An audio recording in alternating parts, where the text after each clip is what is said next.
ಜನಪದವು ಶಾಲೆಯಲ್ಲಿ ವಾಚನ ದಿನದ ಔಪಚಾರಿಕ ಉದ್ಘಾಟನೆ. യൂണിറ്റി ഹോസ്പിറ്റൽ 4 പതിറ്റാണ്ടുകാലത്തെ വിശ്വസ്ത സേവന പാരമ്പര്യവുമായി അത്യാധുനിക സംവിധാനങ്ങളുമായി unity hospital Mangalapuram. Phone 0824243155. Unity hospital. Expect life. AUP ಶಾಲೆ ಕುರುಡ ಪದವಿನಲ್ಲಿ ವಾಚನ ದಿನದ ಔಪಚಾರಿಕ ಉದ್ಘಾಟನೆಯು ವಿವಿಧ ಕಾರ್ಯಕ್ರಮಗಳೊಂದಿಗೆ ನಡೆಯಿತು. ಕಾರ್ಯಕ್ರಮದ ಅಧ್ಯಕ್ಷತೆಯನ್ನು ರಕ್ಷಕ ಶಿಕ್ಷಕ ಸಂಘದ ಅಧ್ಯಕ್ಷರಾದ ಬಶೀರ್ ಸಾಫ್ಟ್ಕೋ ವಹಿಸಿದ್ದರು. ವಿದ್ಯಾರ್ಥಿನಿಗಳ ಪ್ರಾರ್ಥನೆಯೊಂದಿಗೆ ಕಾರ್ಯಕ್ರಮ ಆರಂಭಗೊಂಡಿತು. ಶಾಲಾ ಪ್ರಭಾರಿ ಮುಖ್ಯೋಪಾಧ್ಯಾಯರಾದ ಶ್ರೀ ಗಿರೀಶ್ ಸರ್ ವಾಚನ ದಿನದ ಪ್ರಾಸ್ತಾವಿಕ ನುಡಿಗಳಾಡುವುದರೊಂದಿಗೆ ಅತಿಥಿಗಳು ಸೇರಿ ಎಲ್ಲರನ್ನೂ ಆತ್ಮೀಯವಾಗಿ ಸ್ವಾಗತಿಸಿದರು. ಸತ್ಯಸಾಯಿ ಲೋಕಸೇವಾ ಶಾಲೆ ಅಳಿಕೆ ಇಲ್ಲಿನ ನಿವೃತ್ತ ಗಣಿತ ಅಧ್ಯಾಪಕರಾದ ಶ್ರೀ ಉದನೇಶ್ವರ ಭಟ್ ಅಳಿಕೆ ದೀಪ ಬೆಳಗಿಸುವ ಮೂಲಕ ಕಾರ್ಯಕ್ರಮವನ್ನು ಔಪಚಾರಿಕವಾಗಿ ಉದ್ಘಾಟಿಸಿದರು. ನಂತರ ಮಾತನಾಡಿದ ಅವರು, ಓದು ನಮ್ಮ ಜೀವನಕ್ಕೆ ಅತಿ ಅಗತ್ಯ. ಒಳ್ಳೆಯ ಸಾಹಿತ್ಯವನ್ನು ಓದುವುದರಿಂದ ಮಾನವೀಯ ಮೌಲ್ಯಗಳನ್ನು ತಮ್ಮ ಜೀವನದಲ್ಲಿ ಅಳವಡಿಸಲು ಸಾಧ್ಯವಾಗುವುದು ಮಾತ್ರವಲ್ಲದೆ ಸಂಸ್ಕಾರಯುತ ಜೀವನ ನಮ್ಮದಾಗುತ್ತದೆ ಎಂದರು.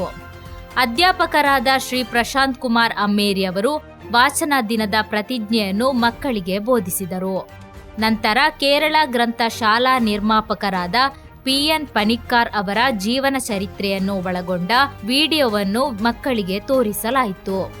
ಮಜಿಬೈಲು ಶಾಲಾ ಅಧ್ಯಾಪಕರಾದ ಶ್ರೀ ದೇವಾನಂದ ಸರ್ ಬರೆದ ಓದಿನ ಮಹತ್ವಕ್ಕೆ ಸಂಬಂಧಪಟ್ಟ ಹಾಡನ್ನು ಮಕ್ಕಳಿಗೆ ಕೇಳಿಸಲಾಯಿತು. ಉದ್ಘಾಟಕರಾದ ಶ್ರೀ ಉದನಂತೇಶ್ವರ ಭಟ್ ಅವರನ್ನು ಶಾಲಾ ಮುಖ್ಯೋಪಾಧ್ಯಾಯ, ಅಧ್ಯಾಪಕರು, ರಕ್ಷಕ ಶಿಕ್ಷಕ ಸಂಘದ ಅಧ್ಯಕ್ಷೆ ಸೇರಿ ಶಾಲಾ ವತಿಯಿಂದ ಸನ್ಮಾನಿಸಲಾಯಿತು. ಸಭಾಧ್ಯಕ್ಷರಾದ ಬಶೀರ್ ಸಾಫ್ಟ್ಕೋ ಅಧ್ಯಕ್ಷೀಯ ನುಡಿಗಳನ್ನಾಡುವುದರೊಂದಿಗೆ ಕಾರ್ಯಕ್ರಮಕ್ಕೆ ಶುಭ ಹಾರೈಸಿದರು. ರಕ್ಷಕ ಶಿಕ್ಷಕ ಅಧ್ಯಕ್ಷೆಯಾದ ಶ್ರೀಮತಿ ಹಸೀನಾ ಕಾರ್ಯಕ್ರಮದಲ್ಲಿ ಉಪಸ್ಥಿತರಿದ್ದರು. ಅಧ್ಯಾಪಿಕೆಯಾದ ದೀಕ್ಷಾ ಧನ್ಯವಾದ ಸಮರ್ಪಿಸಿದರು. ಅಧ್ಯಾಪಕರಾದ ಶ್ರೀ ಸತೀಶ್ ಸುವರ್ಣ ಕಾರ್ಯಕ್ರಮ ನಿರೂಪಿಸಿದರು.